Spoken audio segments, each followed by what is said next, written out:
The broadcast came in on a Tuesday at 4:17 in the morning, and I need to be clear about what that means before anything else. I did not find this on the internet. I did not overhear it on a scanner. I was sitting at a federal monitoring console in a concrete block building in Laurel, Maryland, doing the job I was paid to do, verifying emergency alert system compliance for broadcast stations across the Mid-Atlantic region, and the transmission arrived on my equipment like it belonged there. I want to explain what my job actually is because it matters. I work for Athena Communications Compliance, a private contractor that holds a monitoring agreement with the FCC. There are about a dozen companies like ours across the country. Our job is not to issue emergency alerts. We don't respond to anything. We are the quality assurance layer, the people who make sure that when FEMA or the National Weather Service or a state governor's office pushes out an emergency broadcast, every participating station in our region actually carries it. We listen, we log, we verify, we timestamp, we generate compliance reports that go into a database nobody outside the system ever looks at. The facility is a single-story building off Route 1, between a tire warehouse and a self-storage place. 2 monitoring bays, 4 workstations per bay, a break room with a microwave that smells like burned popcorn regardless of the hour. We run 3 shifts. I'd been on the overnight rotation 11 to 7 for about 14 months by then. You get used to the quiet. Most nights, the only thing that comes through is a weekly required test from one of our monitored stations, and those are automated. You verify the header codes, check the timestamp against the schedule, log it, move on. Some nights, nothing comes through at all, and you spend 8 hours making sure the equipment is still listening to silence. My station monitors 46 broadcast points across Maryland, Northern Virginia, and the district. Each one has an assigned frequency and a backup. The system flags anything that matches EAS header formatting, and I review it. That's the whole job. Flag, review, log, report. Marcus Keene worked the station next to mine. He covered southern Pennsylvania and Delaware. We'd been on the same shift for about 8 months. Good guy. Former Navy radio man, which meant he took the equipment seriously and didn't talk much unless he had something worth saying. We had a rhythm. He'd bring coffee from the gas station down the road at midnight. I'd handle the log consolidation at end of shift so he could leave 10 minutes early to beat the traffic on 295. Small things. The kind of routine that makes overnight work survivable. Marcus was usually the first person I asked when something looked wrong. Not because he knew more than I did. Because if something genuinely strange appeared in the logs, he was usually the one who found the boring explanation. Most of the time he was right. That Tuesday, April 8th was unremarkable until it wasn't. I'd verified 2 scheduled tests earlier in the shift. One from a station in Fredericksburg at 12:41, one from a station in College Park at 2:15. Both clean, both logged. I was between cycles, reviewing the previous week's compliance summary for a report due Friday when the system flagged an incoming transmission at 04:17. I looked at the alert tag first, the way I always do. Station identifier, originator code, event code, timestamp, FIPS codes. That's the anatomy of an EAS header. You read those 6 elements and you know exactly what you're looking at, who sent it, what kind of emergency, where it applies, and when it was issued. The originator code was PEP, primary entry point. That means it came from or was routed through one of 34 stations nationwide that serve as the initial distribution nodes for presidential level alerts. That got my attention because PEP activations are not routine. I'd seen exactly 3 in 14 months, and 2 of those were system tests announced weeks in advance. The event code was the second thing that didn't fit. It read PFR. I stared at it for a few seconds because I didn't recognize it, and I know every event code in the EAS protocol. There are 63 standardized codes: tornado warning, amber alert, civil emergency message, shelter in place. I can recite them the way some people recite state capitals. PFR is not among them. I pulled up the reference sheet on my secondary monitor, scrolled through the entire list twice. PFR does not exist.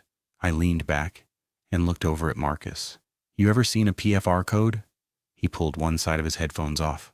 A what? PFR. He frowned. No. You sure? Pretty sure I'd remember something called PFR.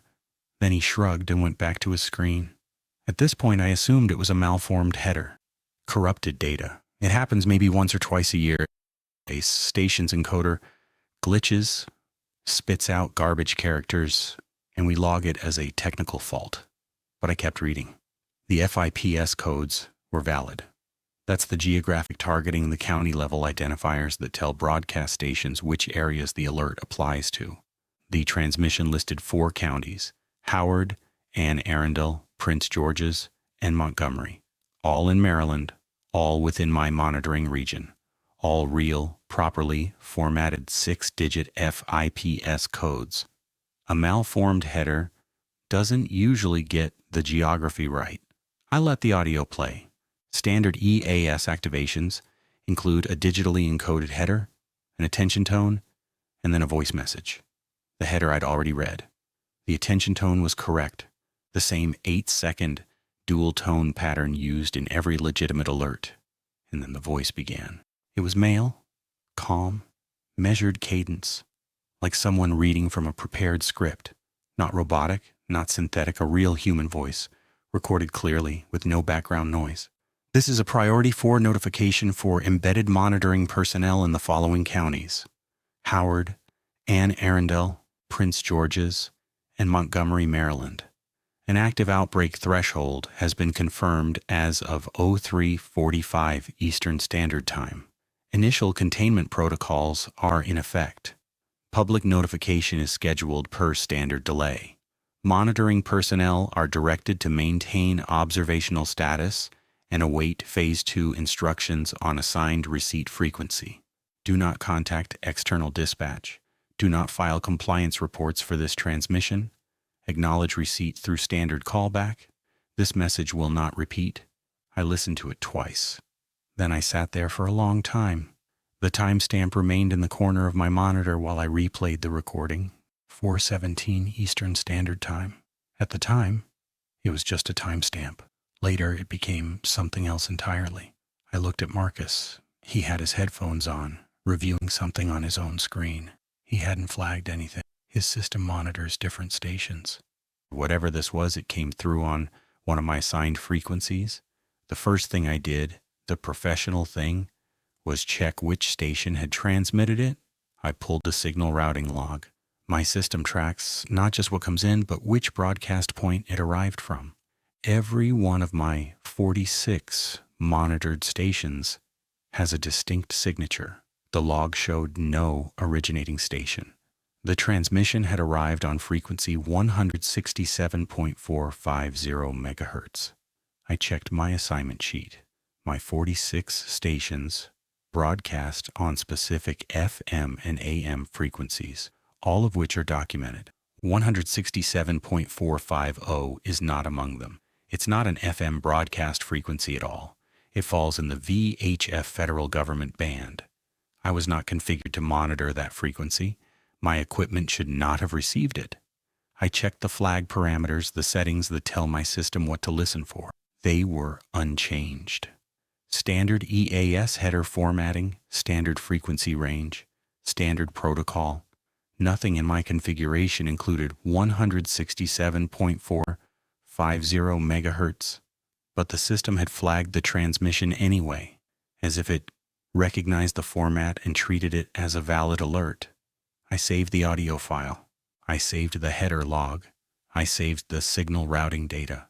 Then I poured myself a cup of coffee that had been sitting on the warmer for 3 hours, and I tried to decide whether I was looking at a technical fault, a test I hadn't been informed about, or something I wasn't supposed to have heard.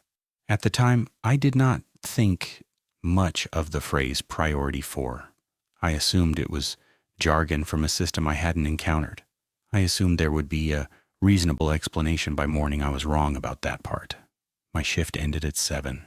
I completed the standard log consolidation, omitting the anomalous transmission, not because I was hiding it, but because the message itself had instructed monitoring personnel not to file compliance reports for it. And at that point, I was still treating it as a possible authorized test. With restricted distribution, you don't flag things you don't understand yet. You verify first. That's the protocol. I drove home on Route 32, the same way I always do, past the hospital on Cedar Lane, past the pharmacy on the corner of Guilford, past the elementary school where my daughter goes on the weeks she's with her mother. Everything looked the same.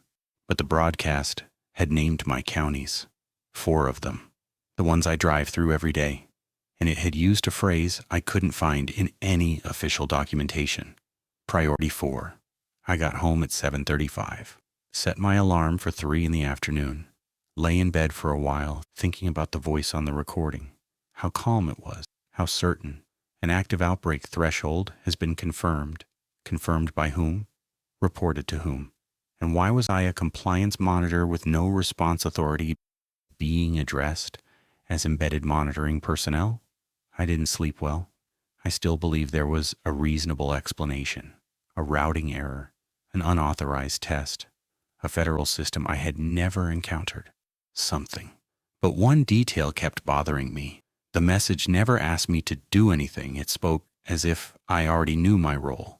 By the time I finally fell asleep, I had listened to the recording 7 times. The wording never changed.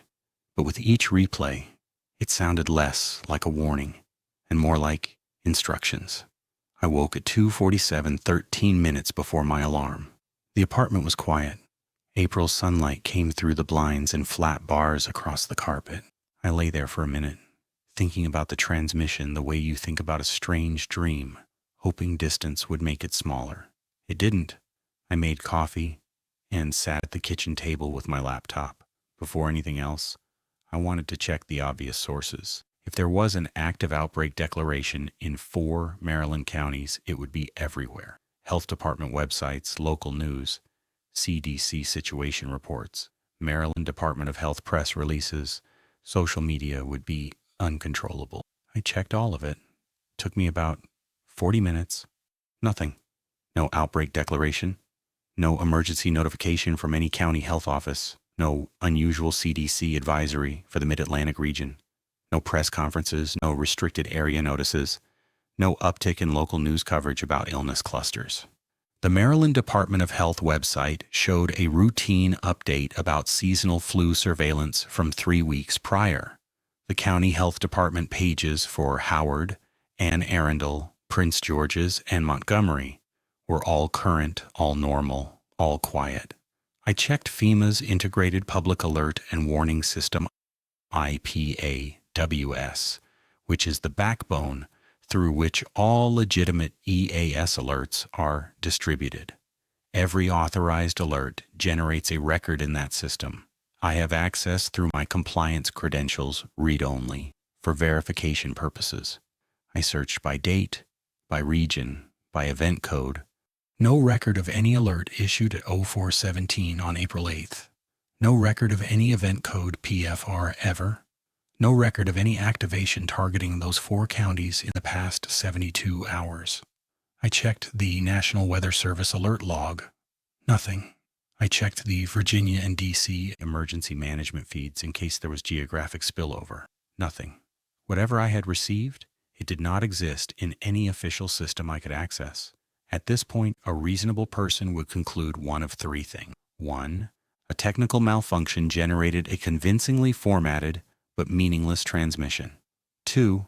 Someone was running an unauthorized test on a federal frequency and it leaked into my equipment. 3. I had received a legitimate communication from a system I was not aware of. Options 1 and 2 were comfortable. Option 3 was not. I got to the facility at 10:30 that night, half an hour before my shift. I wanted time with the equipment before Marcus arrived. The building was quiet. Day shift had left at 7. Swing shift was wrapping up in Bay 2. I badged in, nodded at the swing tech finishing his log, and sat down at my station.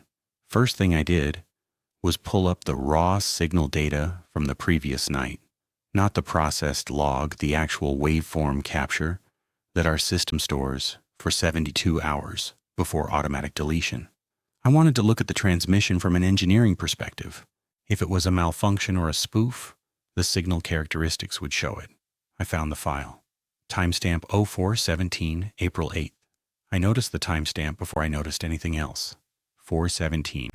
The same number that had been sitting in the back of my mind since I woke up. At that point, it was still just a timestamp. I had not yet realized how often I was going to see it. Frequency 167.450 megahertz. Signal duration 44 seconds. I opened the waveform analysis. The signal was clean, not just clean textbook. Proper modulation, correct baud rate for EAS digital encoding, appropriate power level, no artifacts suggesting bounce or reflection.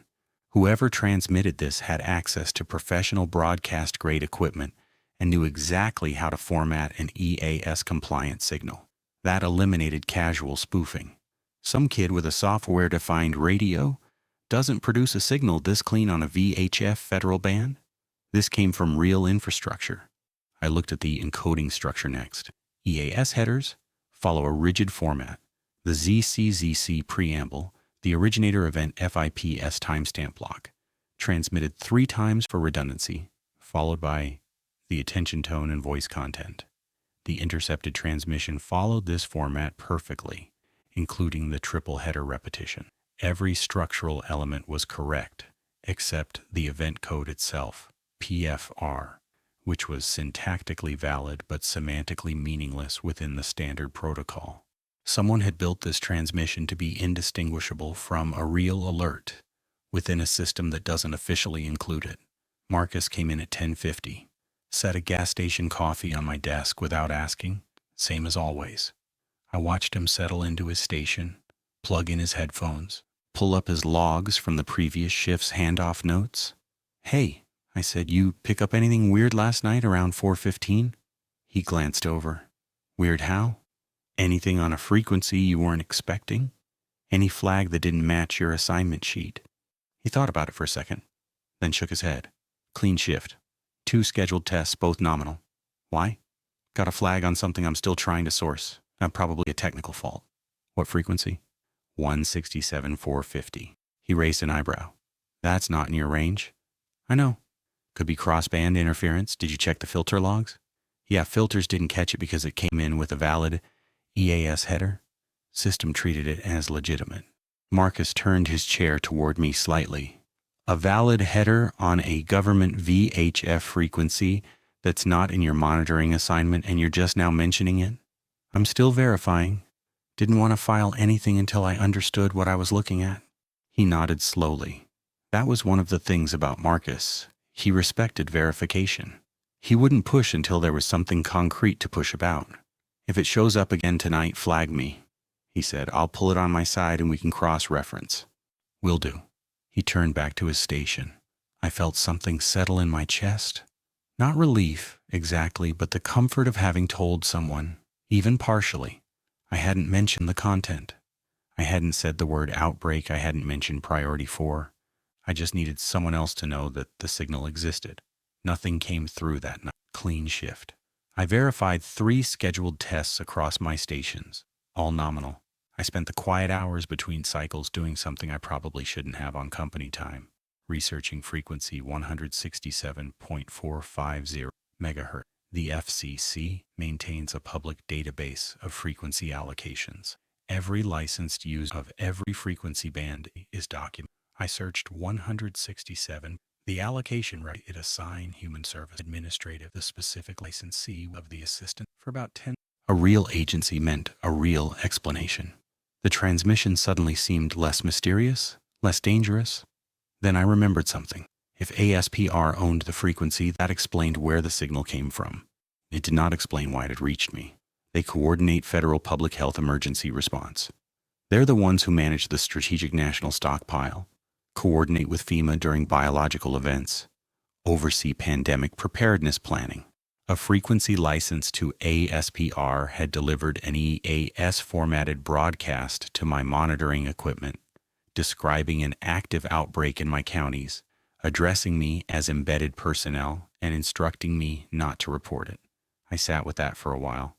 I wrote one phrase at the top of the legal pad before I started listing possibility. Priority 4. I circled it twice. The frequency had an owner. The transmission had a source. But that phrase still belonged nowhere.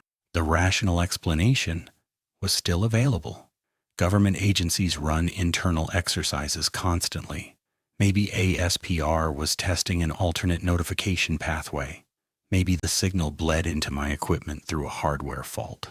Maybe the whole thing was an administrative error, a test transmission that should have been contained to their own network but escaped due to a routing misconfiguration. All plausible, all reasonable. I wrote them in my personal notebook, the yellow legal pad I keep in my bag, not the company log. Drew a line down the middle. Left side, explanations that require no further action. Right side, observations that don't fit those explanations. The right side had 3 entries. 1. My system is not configured to receive 167.450 megahertz, but received the transmission anyway, cleanly as if it were expected. 2. The broadcast explicitly instructed monitoring personnel not to file reports, suggesting awareness that it would be received by someone in my position. 3.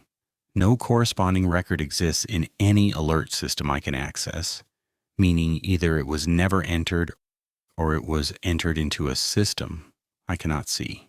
I closed the notebook at 6:45, finished my shift log, drove home the same way I always do. This time, I slowed down as I passed the hospital on Cedar Lane. I looked at the parking lot, counted the cars without thinking about why I was counting. 43 vehicles at 7:12 in the morning. I had no idea if that was normal. I'd never counted before, but I would count again tomorrow, and the day after that.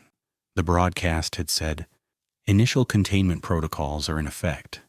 If that meant anything, if any part of it was real, there would be evidence. Not dramatic evidence, not news headline evidence, small things, logistics, staffing changes, inventory shifts. The infrastructure of response moves before the announcement comes. That's just how systems work. The machinery activates days or weeks before the public is told. I knew where to look. I just didn't know yet whether I wanted to find anything. That was Wednesday. By Thursday morning, I had started counting vehicles in hospital parking lots. By Friday, I was keeping notes. And by then, I had already begun noticing things that didn't belong in any official report. Thursday was my off day. I spent the morning with my daughter, Lily. She's 7. Her mother drops her at my apartment on Thursday mornings during weeks. I have partial custody, and I take her to school by 8:30. We made scrambled eggs. She told me about a book her class was reading, something about a dog that solves mysteries. Normal morning. Good morning. I dropped her off at Westover Elementary at 8:22.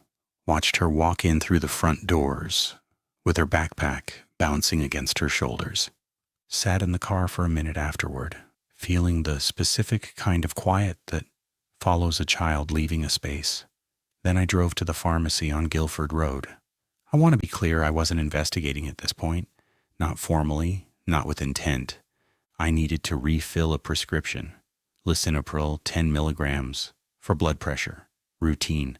I'd been filling it at this same CVS for 2 years. I walked in, went to the pharmacy counter, gave my name. The tech typed for a moment, then frowned. Looks like we're out of stock on that one. Should have it back in by Monday. You're out of Lisinopril? The 10 milligrams, yeah. We've had a supply issue with a couple of generics this week. I can try to transfer it to another location if you need it sooner. I told her Monday was fine. It wasn't urgent. I had 4 days of pills left at home. But I stood in the aisle for a minute after walking away from the counter, pretending to look at toothbrushes, and thought about what she'd said. A supply issue with a couple of generics. Lisinopril is one of the most commonly prescribed medications in the country. It's not a specialty drug, it's not seasonal, it doesn't run out. I'm not saying that moment proved anything. Pharmacies have supply chain hiccups. It happens. But it was the first time since Tuesday that something in my ordinary environment matched, even loosely, the shape of what an early-stage outbreak response might look like. You stockpile antivirals, You redirect supply chains. You create small, manageable shortages in the civilian system to build reserves somewhere else. I noticed it. That's all. I noticed. Friday, I went back to my shift at 11. Marcus was already there, headphones on, working through a backlog of compliance reports. I settled in, pulled up my system, checked the overnight handoff notes from swing shift. Clean. No anomalies. Around 1:30 in the morning during a quiet stretch, I did something I'd been thinking about all day. I accessed our facility's equipment configuration database, the master list that defines which frequencies each workstation monitors. I have read access for maintenance troubleshooting purposes. I pulled up my station's profile. The assigned frequency list showed my 46 stations, all correct, all matching my printed assignment sheet, but the configuration file had a modification timestamp I didn't recognize. The last recorded change to my station's frequency parameters was dated March 15th, 3 weeks before the broadcast. The change was minor, a single line added to the monitoring array. Frequency 167.450 MHz. Receive only. No compliance reporting required. Someone had added that frequency to my equipment 3 weeks before the transmission arrived. I felt something cold settle at the base of my skull. Not fear exactly. More like the sensation of a door opening behind you in a room you thought had only one entrance. The modification was attributed to a user ID I didn't recognize, ASPR-liaison-7. Not a company login, not any employee I'd ever seen in our system. The access level was listed as external integration red/write, which is a permission tier I didn't know existed in our configuration database. Someone from outside my company had modified my workstation's hardware parameters to ensure I would receive that broadcast. For a moment, that felt like an answer. Not a good answer, but an answer. Someone had configured the system. Someone had ownership of the frequency. Someone had access. Then I looked back at the modification date, March 15th. 3 weeks before the transmission, whoever made the change had known I would need that frequency long before the broadcast was sent. I wrote it down in the yellow legal pad. Right column. I didn't tell Marcus. Not yet. Twice that night, I almost called him over. Twice I stopped myself. The problem was that every new piece of evidence sounded reasonable by itself. It was only when I lined them up next to each other that they became difficult to ignore. I wasn't sure what I would even say. That a government agency had quietly modified my equipment to deliver me a message about an outbreak that doesn't exist? It sounded paranoid, even in my own head. And Marcus was practical. He would ask what I wanted to do about it, and I didn't have an answer for that yet. Saturday, day off. I drove past the hospital on Cedar Lane at 7:15 in the morning, same as my usual post-shift route. I counted the parking lot. 51 vehicles. Thursday it had been 43. I'd counted again Friday morning, 47, now 51. I had no baseline from before Tuesday I'd never thought to count, but the trend was upward. 3 data points, all moving in the same direction.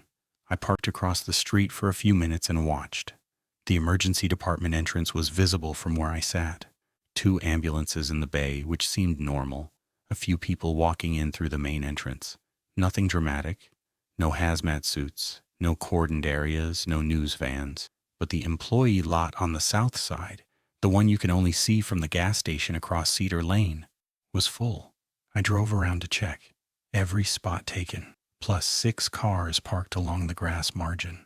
On a Saturday morning at 7:15, I almost went inside, almost walked up to the front desk and asked some vague question about wait times or something, but I didn't. I wasn't ready to be that person yet, the person who walks into a hospital looking for signs of a conspiracy.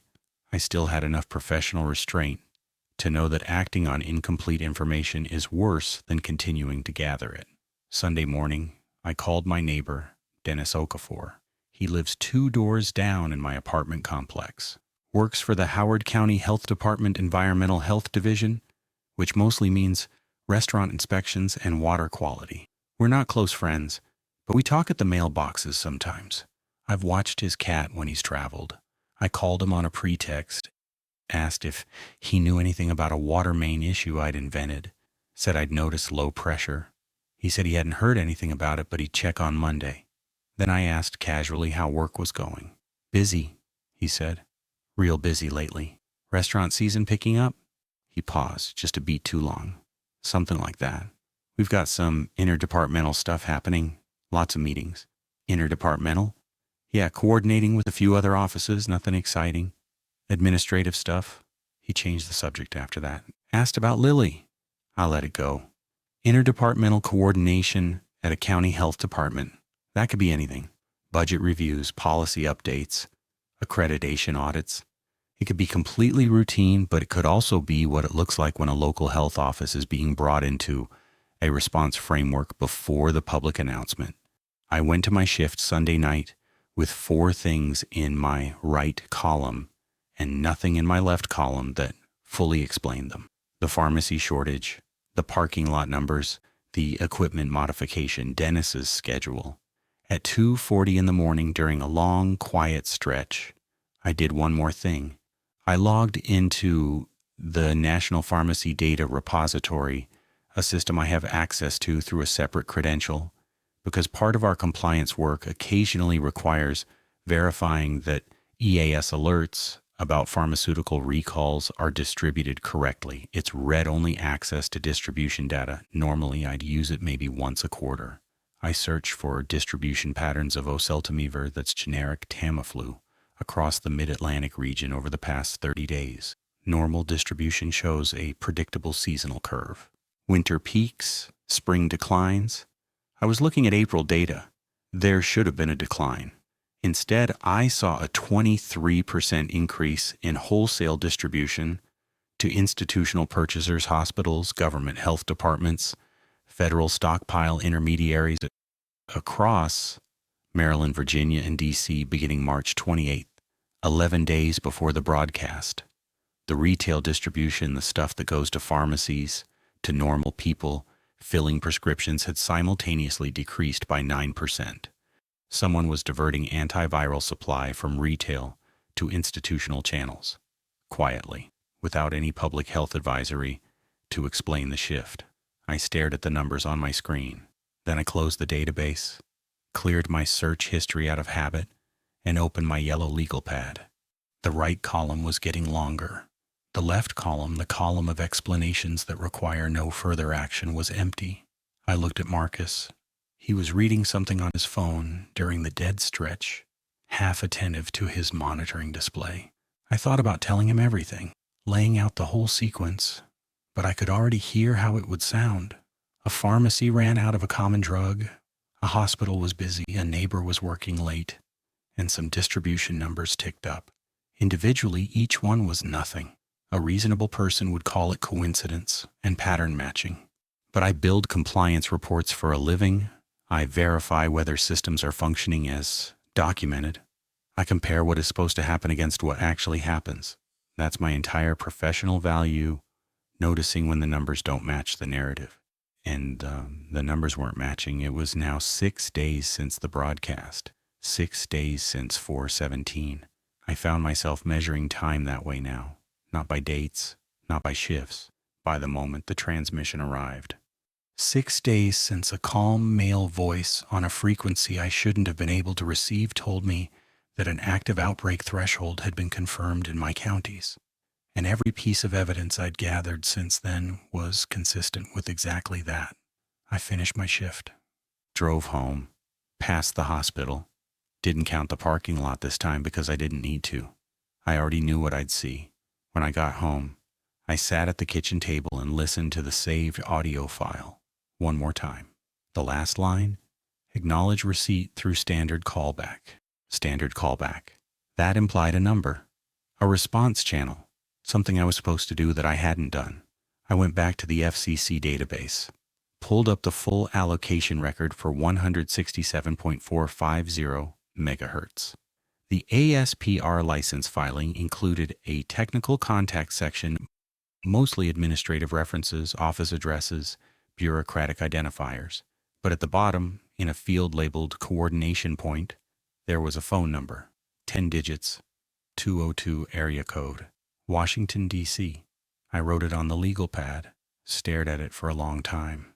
The rational thing was to not call, to file an internal report with my supervisor about the equipment modification, to flag the unauthorized frequency addition through proper channels, to let the system handle it the way systems are supposed to. But the system had already handled it. Someone inside that system had reached into my workstation 3 weeks in advance and made sure I would hear that broadcast. Proper channels were how they'd found me in the first place. I picked up my phone. Then I put it back down, sat there for another minute, looked at the number again. A reasonable person would have called a supervisor. A reasonable person would have documented the equipment modification and let someone else deal with it. But a reasonable person wouldn't have received that broadcast in the first place. I picked up the phone again and dialed. It rang 4 times, the call connected, no greeting, no agency name, no hold music, just a steady carrier tone. Waiting. Then a female voice spoke. Calm, clinical, as if it had been expecting the call. Please provide your station identifier. I almost hung up. My thumb was on the button. But the automated voice waited with the patience of something that had no schedule. And I thought about what I already knew, that my equipment had been modified by someone with credentials I'd never seen, that a broadcast had arrived on a frequency I wasn't supposed to receive, that I was being addressed as personnel in a system I'd never joined. If I hung up, I would still have all those facts. I just wouldn't have the next one. I gave my station identifier, FCC registration number for our facility, followed by my workstation designation. Bravo November 774, Station 2 Alpha. 2 seconds of silence. Then the carrier tone changed pitch, barely perceptible. A quarter step higher, and the automated voice returned. Station 2 Alpha confirmed, Operator Rowan Elliott J. Shift. Assignment 2300 to 0700 Eastern. Residence 1140 Brentwood Court, Unit 3B, Columbia, Maryland. Credential tier: passive monitoring, compliance verification, receipt confirmation pending for priority 4 transmission April 8th, 04:17. I sat completely still. The voice continued. Next scheduled contact, April 14th, 6 days from current date. Maintain observational status. Do not alter routine. Phase 2 briefing will be delivered on assigned receipt frequency at standard contact time. Do you require repetition? I didn't say anything. After 5 seconds, the voice said, no response logged. Receipt status updated to confirmed. Verbal contact initiated. End of message. The line went dead. I put the phone down on the kitchen table and watched my hand. It was steady. I noticed that with a kind of detached surprise, that my body was calmer than my mind. My heart rate was elevated but controlled. No shaking, no panic. Just the focused stillness of a person who has received information that changes the shape of everything around it. The system knew my name, my address, my shift schedule, my credential tier, a classification I had never seen applied to my role.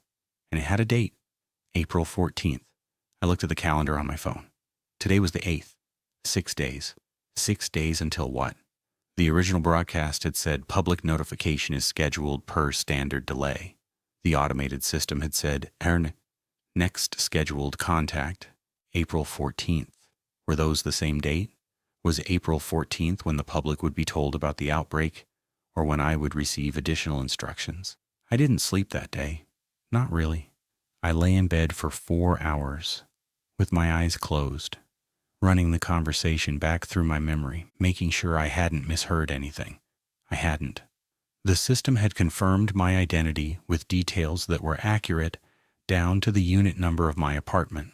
That meant a database existed somewhere with my information in it, linked to my monitoring station, categorized under a role I had never been assigned through any process I was aware of. I got up at noon and did the thing I should have done before calling.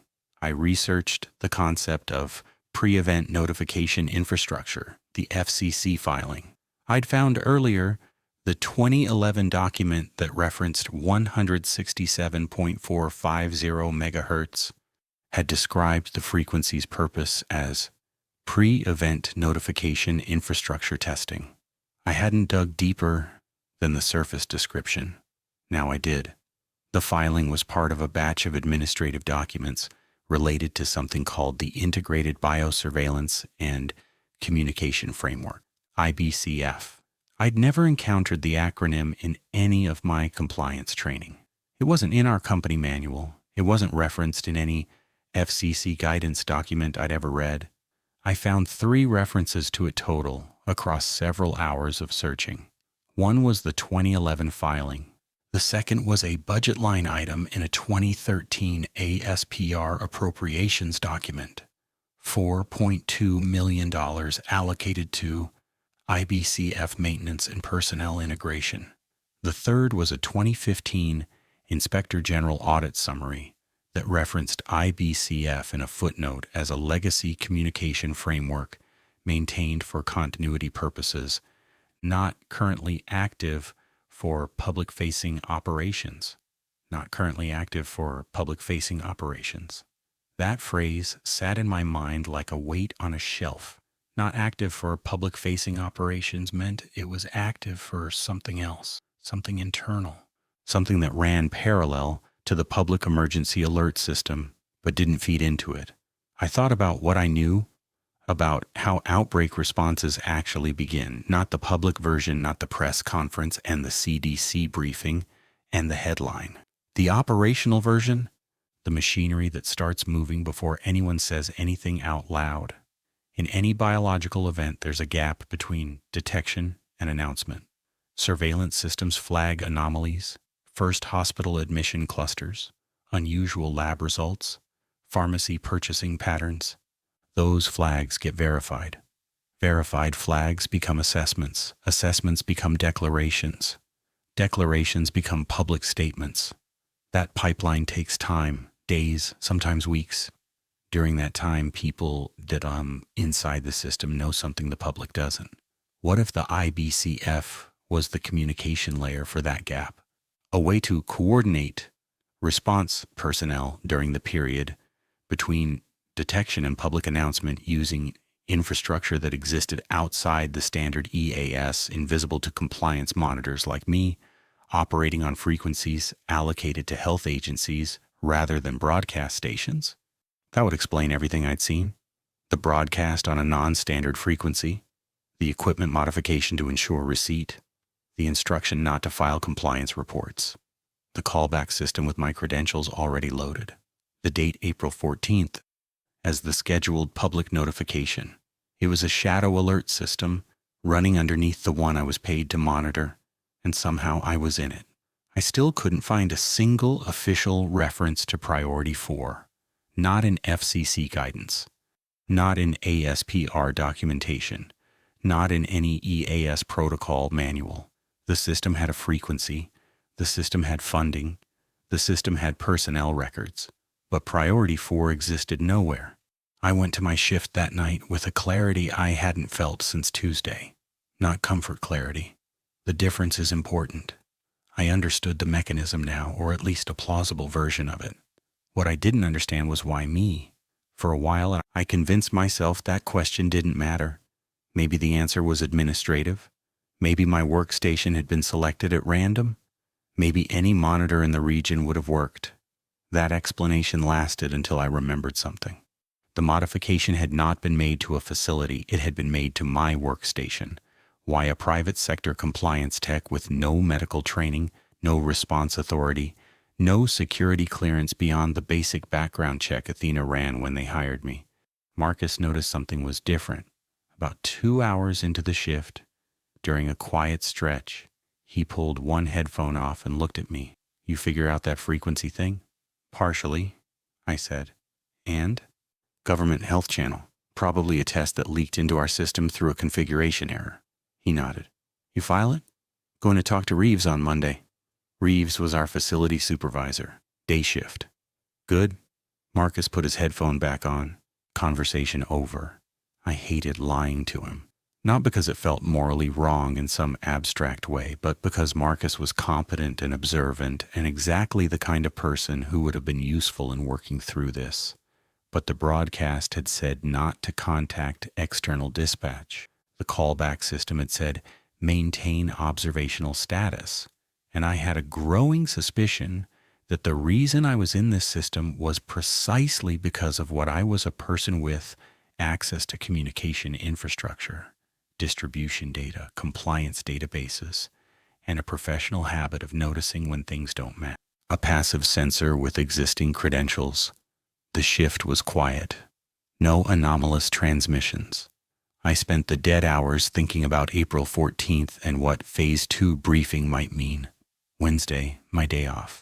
I drove to the library in Columbia, the one on Little Patuxent Parkway, and used a public terminal to search for something I didn't want in my home search history.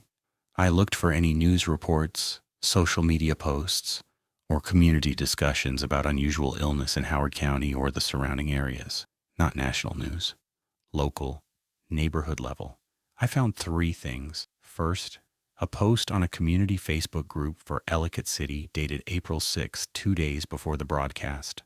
A woman asking if anyone else's kids had been sent home from school with a fever that week. 7 comments. Other parents saying yes, their kids had been sick too. Low-grade fever, headache, fatigue. One comment said the pediatrician's office had a 90-minute wait. The post had 12 reactions and no follow-up. Second, a next-door thread from Laurel, dated April 9th. Someone asking why the urgent care on Route 1 had been so packed on a Tuesday afternoon. 2 replies, one saying it was probably allergy season, one saying they'd waited 2 hours for a routine visit. Third, a Reddit post on r/Maryland, dated April 7th. Title, anyone else? Notice Howard County schools doing extra cleaning this week? Body text described a parent picking up their child and seeing custodial staff in the hallways during school hours with industrial cleaning equipment. 2 upvotes. 1 comment. Probably routine maintenance. No further engagement. None of these were evidence of an outbreak. Each one, individually, was perfectly explainable. Kids get sick in spring, urgent cares get busy, schools get cleaned. But collectively, they describe exactly what the early surface presentation of a contained respiratory illness would look like to a community that hadn't been told anything was wrong. Scattered, low-grade, individually dismissible signals. The kind of thing you don't connect unless someone has already told you what picture the pieces form. The broadcast had told me, and now I couldn't stop seeing the pieces. I closed the browser, cleared the history, and sat in the library parking lot for 10 minutes. The air outside was warm. Spring in Maryland. People walking dogs. A woman jogging past with earbuds in. Cars moving through the intersection at normal speed. Everything looked fine. Everything looked completely fine. That's what scared me. I drove home and pulled up a map on my kitchen table. A printed road map of Howard County I'd bought at a gas station. I marked the locations from the broadcast's FIPS codes. Then I marked the hospital on Cedar Lane, the pharmacy on Guilford, the school from the Facebook post, the urgent care on Route 1, Dennis's apartment. The markers formed a rough circle about 9 miles in diameter, all within the same county, all within the same drainage basin of ordinary daily life. I looked at the map for a long time. Then I folded it up and put it in the yellow legal pad between the pages where the right column was growing. Thursday morning, my day with Lily again. Her mother dropped her off at 8. She seemed fine, energetic, talkative, hungry. We made pancakes. She told me about a science project involving bean plants. I checked her forehead casually while brushing her hair.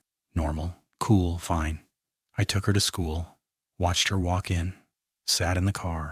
The school looked normal. No extra cleaning crews visible, no unusual signage. Just a regular Thursday morning at an elementary school in suburban Maryland.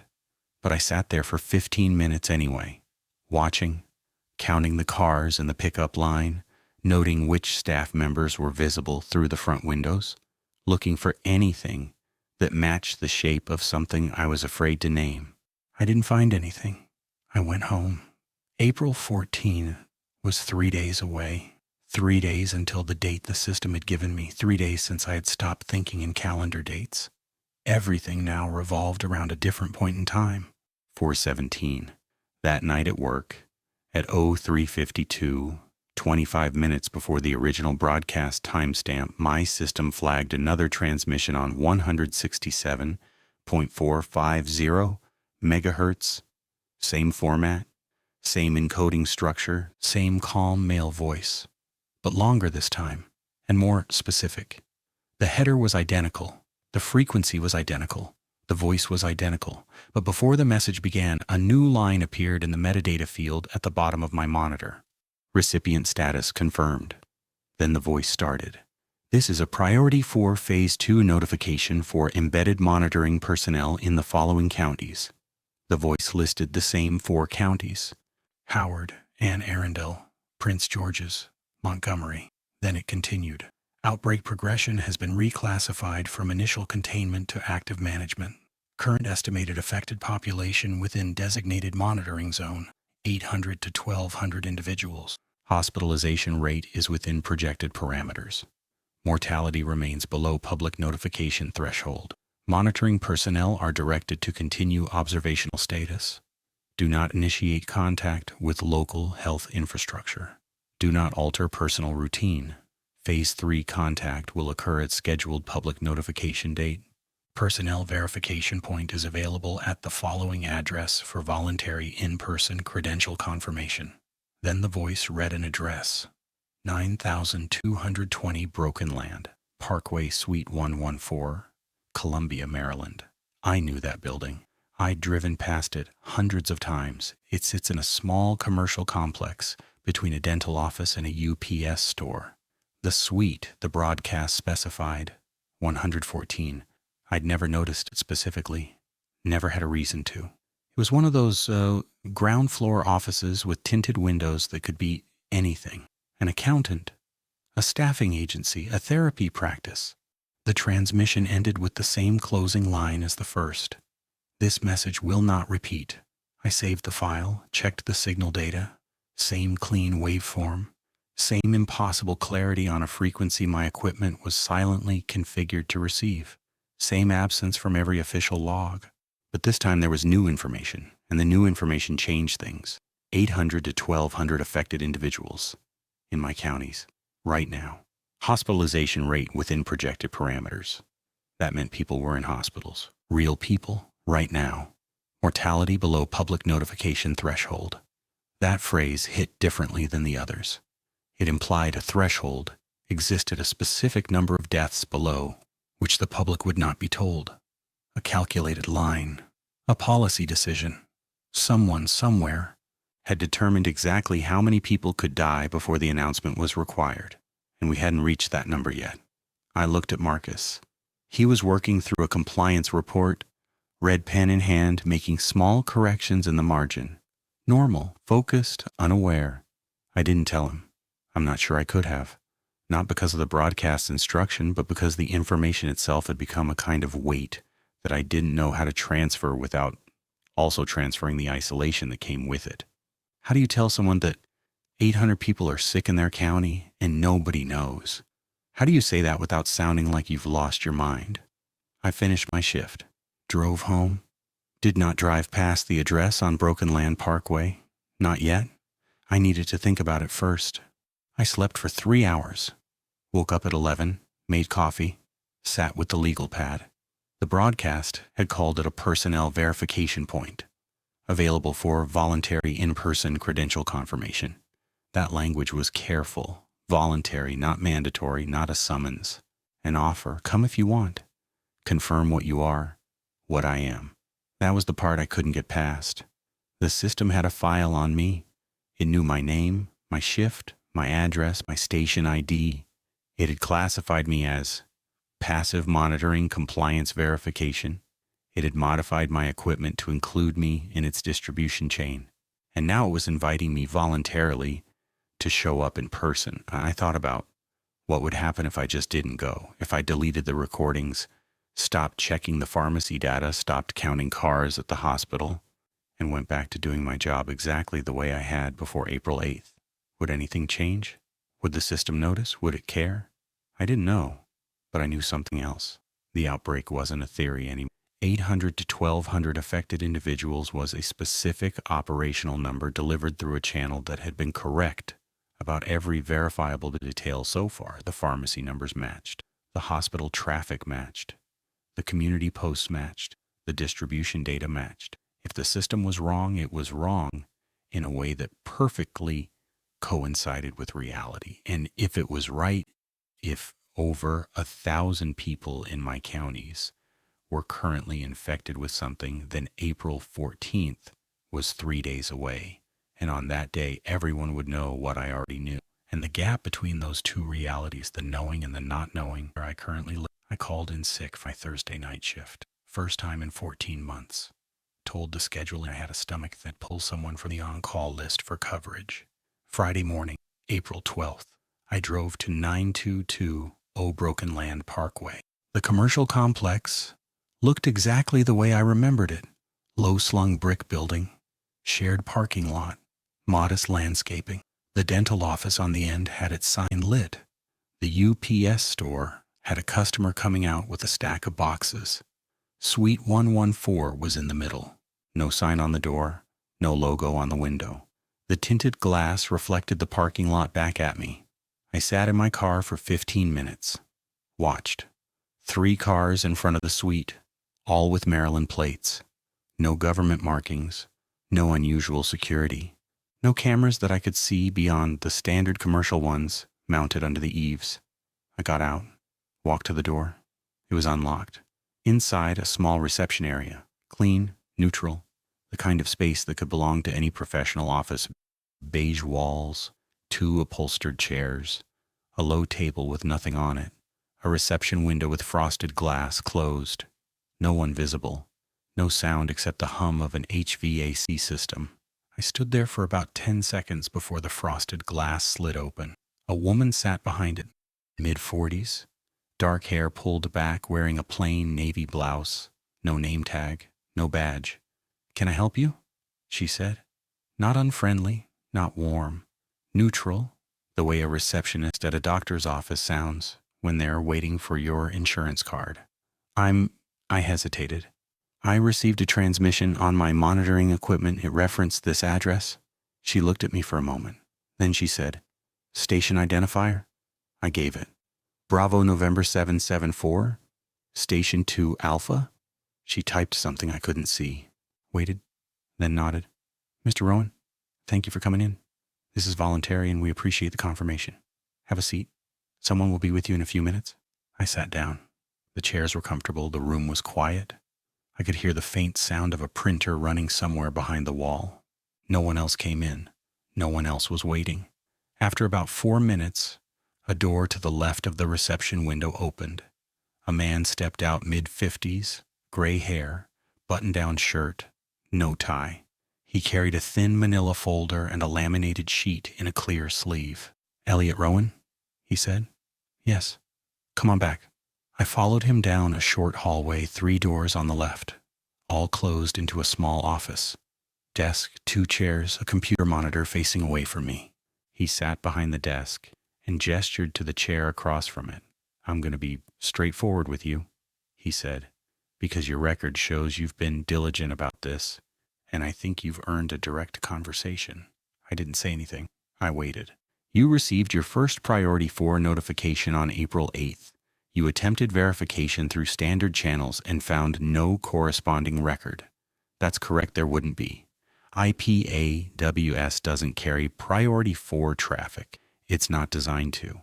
Priority 4 operates on a parallel infrastructure that's been maintained since 2009.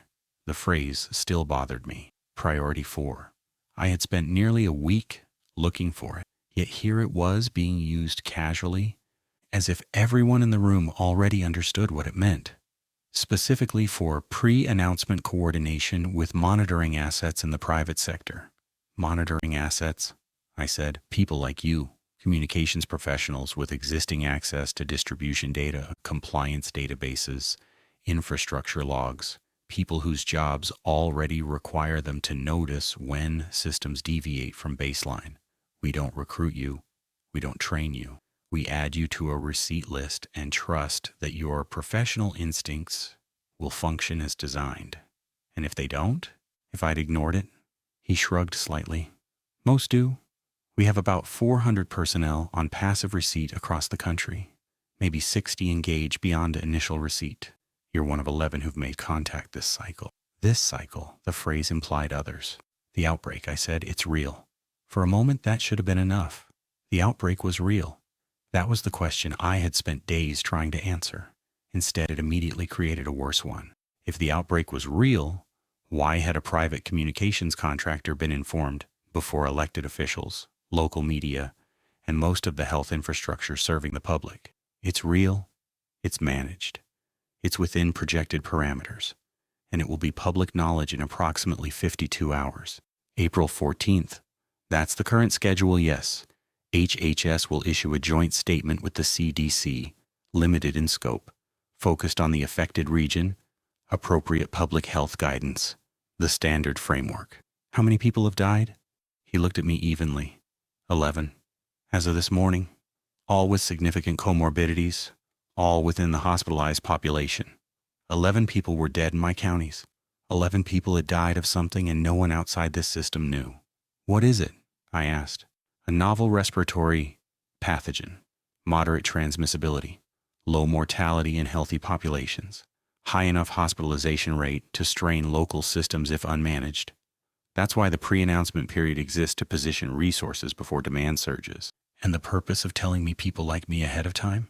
He opened the manila folder and slid the laminated sheet across the desk toward me.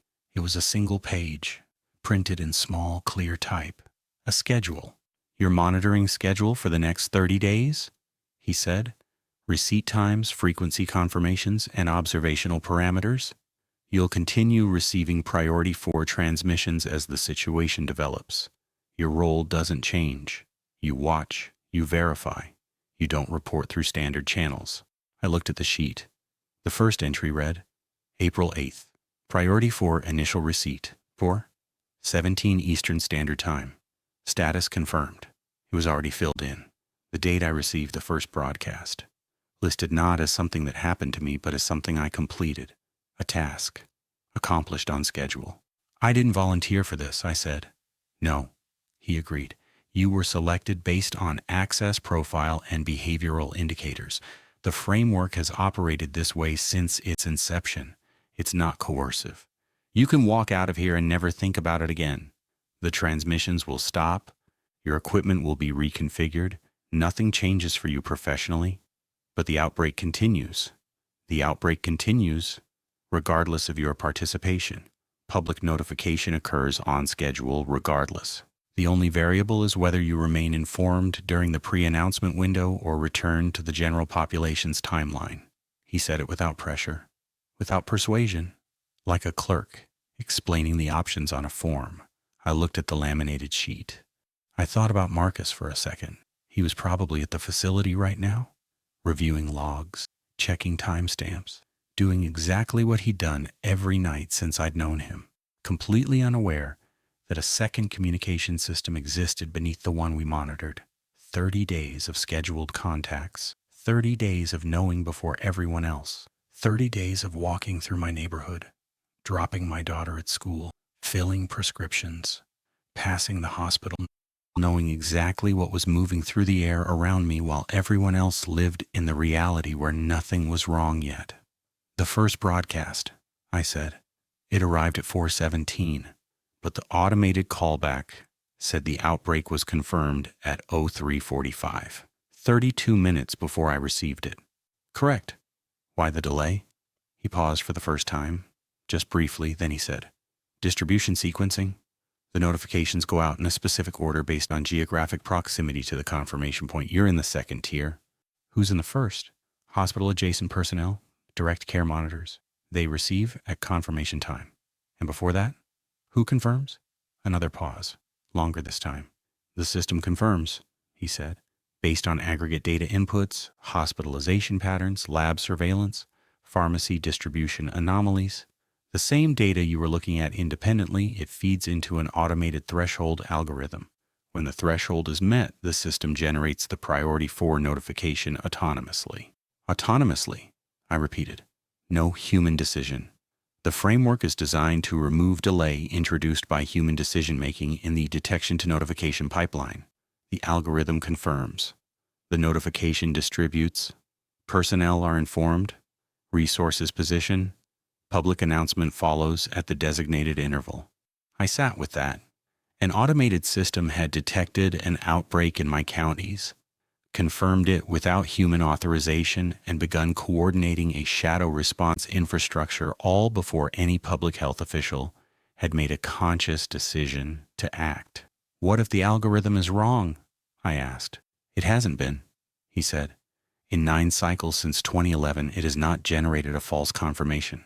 9 cycles, 9 outbreaks. 9 times this system had known before the world did, and I had never heard of any of them.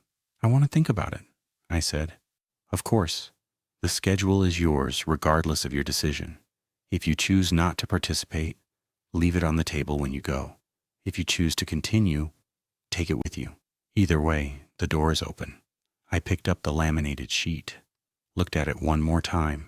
The entry for April 14th, 3 days away, was labeled Public Notification, Standard Media Distribution, Priority 4 Personnel, Observational Transition to Post-Announcement Monitoring. I folded it into my jacket and stood up.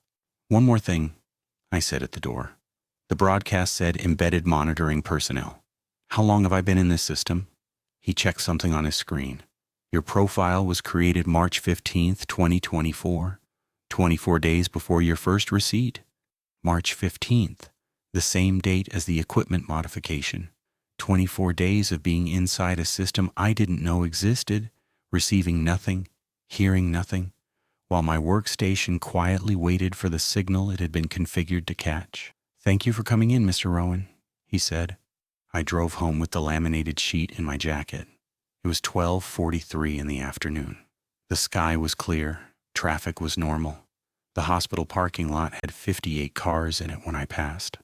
58, up from 51, up from 47, up from 43. April 14th was 2 days away. For the first time since the broadcast arrived, I knew exactly what was happening. What I still didn't know was whether the system had brought me in to observe the outbreak or to observe something else entirely. Saturday, April 13th, 1 day before the scheduled public notification. I spent the morning at my kitchen table with the laminated sheet and the yellow legal pad side by side. The schedule listed my next receipt window as April 14th at 04:17, the same time as the original broadcast. Same frequency, same format. The entry was labeled Post-Announcement Transition Briefing. After that, the schedule showed weekly contacts for the remaining 26 days. 26 more days of knowing things before other people knew them, or 26 more days of being a passive node in a system that had enrolled me without asking, depending on how I chose to frame it. I kept coming back to one detail from the conversation in the office. The man had said the algorithm confirms autonomously. No human decision. An automated system surveilling hospital data, lab results, pharmacy patterns, processing the same streams I had accessed independently, and generating a confirmation when the numbers crossed a threshold. That meant the Priority 4 broadcast I received on April 8th was not written by a person. It was generated by a system. The calm male voice reading those words was a recording a templated message assembled from modular components and distributed automatically when the algorithm's conditions were met. No one decided to warn me. A machine decided I qualified for notification. I should have found that reassuring. An automated system is predictable, verifiable, bounded by its programming, but something about it unsettled me in a way I couldn't immediately articulate. I sat with it for a while, turning it over. Then I understood. If the system was fully automated detection, confirmation, notification, personnel coordination, then the man in the office was not the authority behind it. He was another component, a human interface node, the same way I was a monitoring node. The reception desk, the laminated sheet, the voluntary walk-in, all of it was infrastructure. Maintained, scheduled, templated. No one was in charge of it because it didn't require anyone to be in charge. It ran on data and thresholds and distribution protocols, and humans participated in it the way I participated in the EAS compliance system by occupying a designated position and performing a designated function. The question I should have asked in that office wasn't who confirms. It was who designed the threshold, who decided that 11 deaths was below the line for public notification, who determined that the gap between detection and announcement should be 6 days, who built the algorithm that watched hospital admissions and pharmacy data and decided without human consultation that a novel pathogen had crossed from noise into event. Someone had made those decisions once, in 2009, according to the man, and then the system had been running on those parameters ever since, autonomously, through 9 cycles, 9 outbreaks, 9 gaps between knowing and telling. I thought about the 11 people who had died. Their families had been told something: pneumonia, respiratory failure, complications, medical language that was technically accurate but functionally incomplete, cause of death without context, individual tragedies without the connective thread that would make them a pattern. Those families would learn the truth on Monday, April 14th, when the joint statement came out, when the system transitioned from pre-announcement to post-announcement, and the rest of the world caught up to where I'd been standing for 6 days. 6 days. I'd lived in this gap for 6 days. It wasn't a long time, but it was long enough to fundamentally alter how I experienced every normal interaction, every conversation with a cashier, every morning drop-off at Lily's school, every nod to Dennis at the mailbox.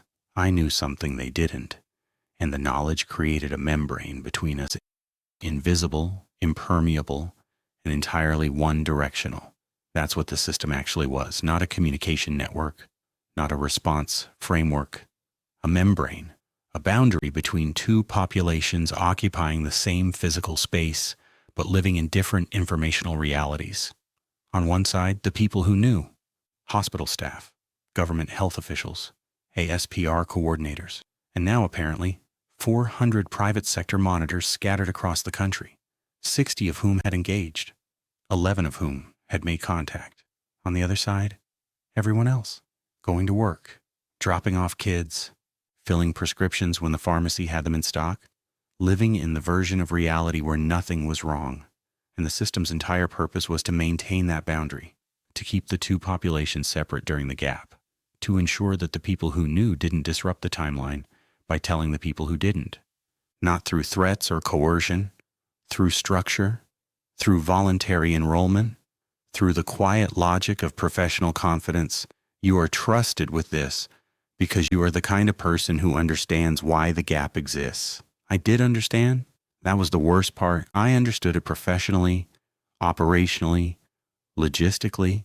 If you announce a novel pathogen before resources are positioned, you get panic buying, emergency room overcrowding, politicization, conflicting information, and a public health response that starts on its back foot. The gap exists because it works. The delay saves lives. The algebra is defensible, but 11 people were dead and their families didn't know why. I put the legal pad away, took a shower, drove to the grocery store, bought milk, bread, bananas, frozen pizzas for the week. Normal things, normal errands.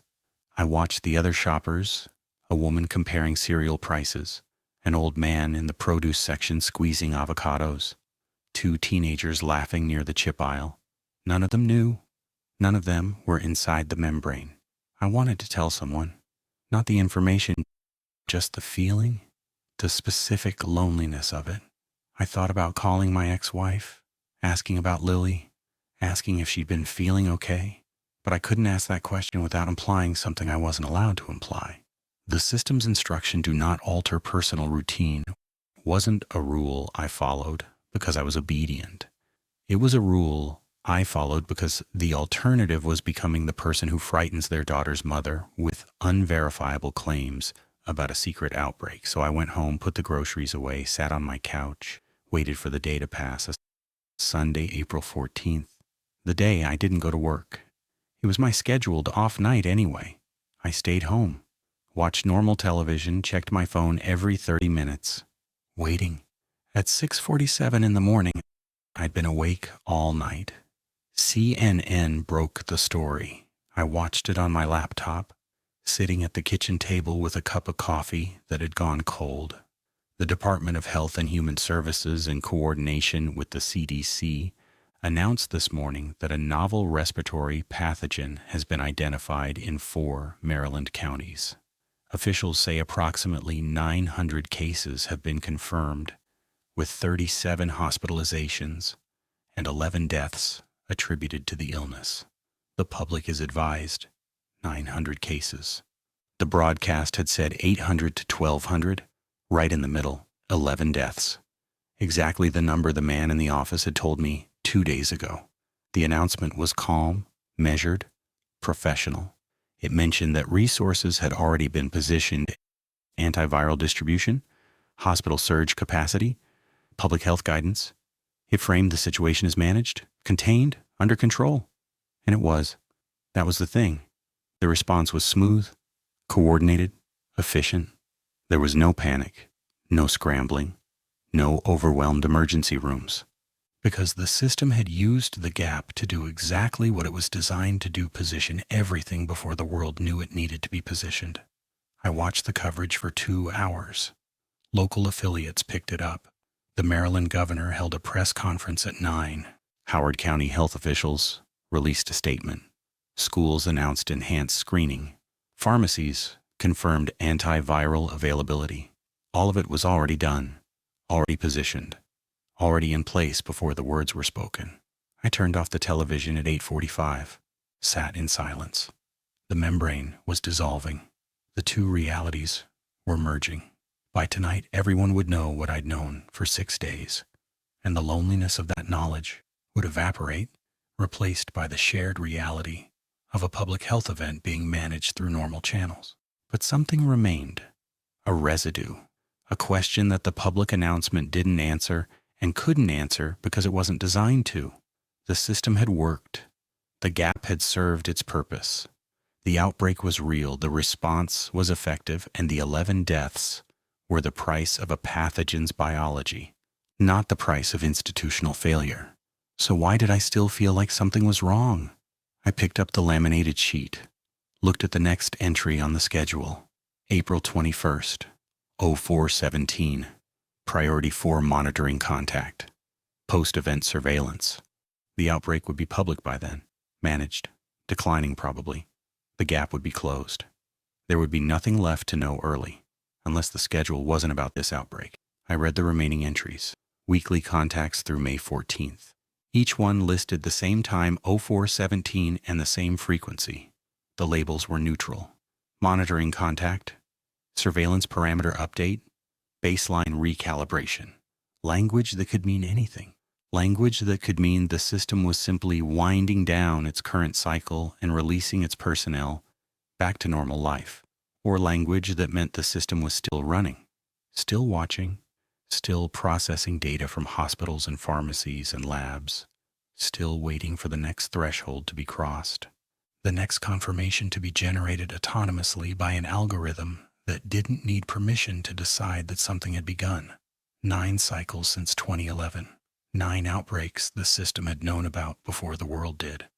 I'd lived through some of those years. 2014, 2016, 2018. Had there been gaps I hadn't noticed? Periods when resources shifted quietly? When pharmacies ran short? When hospital lots filled up all while the public narrative remained calm and the membrane held? How many times had I been on the other side? The not knowing side? Living in the managed reality while somewhere, in a building between a dental office and a UPS store, people sat in beige chairs and received schedules for outbreaks I would only learn about days or weeks later, framed as events already under control. I thought about Dennis, about the interdepartmental meetings he'd mentioned. He probably knew. He probably knew the whole time and talked to me about water pressure and watched my daughter wave to him from the parking lot and said nothing because he was inside the membrane too. A different node, a different function, same system. I thought about the woman at the reception desk, the man in the office, the 400 passive monitors across the country, the 60 who engaged, the 11 who walked in, a network of people who knew, living among people who didn't, maintained not by secrecy but by structure, by the quiet understanding that the gap was necessary and the math was sound, and the silence saved more people than the speaking would. I put the laminated sheet back in my jacket. I didn't throw it away. I didn't leave it on a table. And on April 21st at 4:17 in the morning, I was at my monitoring station when the next transmission came through. Same frequency, same clean signal, same calm voice. It wasn't about the respiratory pathogen. The respiratory pathogen was managed, declining, public, old news by then. The new transmission was a fresh Priority 4 notification.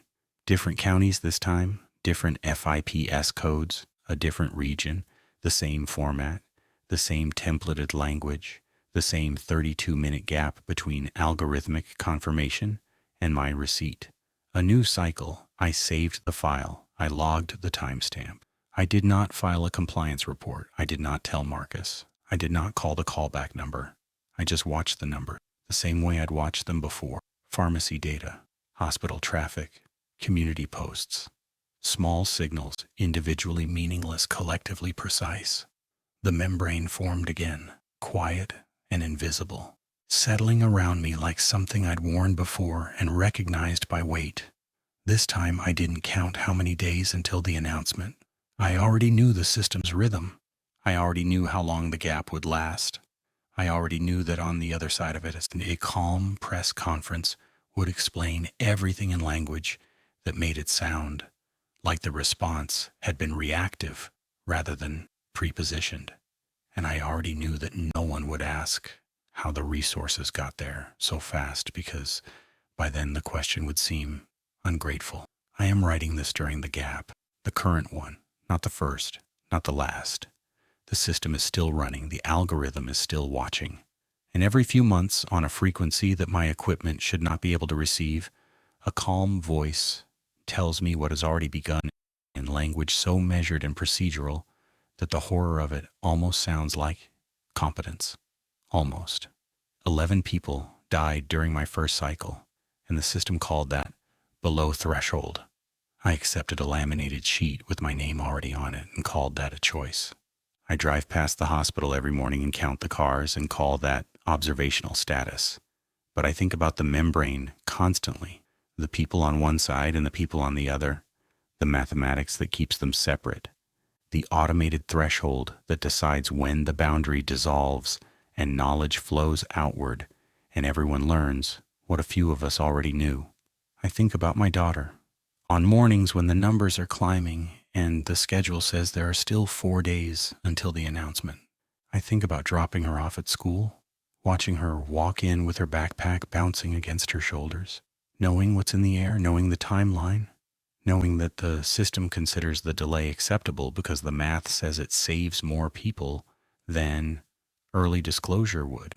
I don't know if the math is right. I'm not qualified to check it. No one asked me to check it. They asked me to watch, to verify, to notice when the numbers deviate from baseline.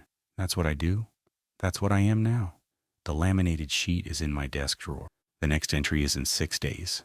And somewhere, right now, in counties I could name, but won't, pharmacies are running short on antivirals, hospital parking lots are 3 cars fuller than yesterday, and a woman on a community Facebook page is asking if anyone else's children have been sent home with a fever this week. The post has 4 reactions. No follow-up. Nobody knows yet. The pharmacies don't know why they're short. The parents don't know why their children are homesick. The reporters don't know why tomorrow's press conference has already been scheduled. They're all still living on the other side of the membrane. For now, 417 is in 6 days. And somewhere in the system, the threshold is already being measured.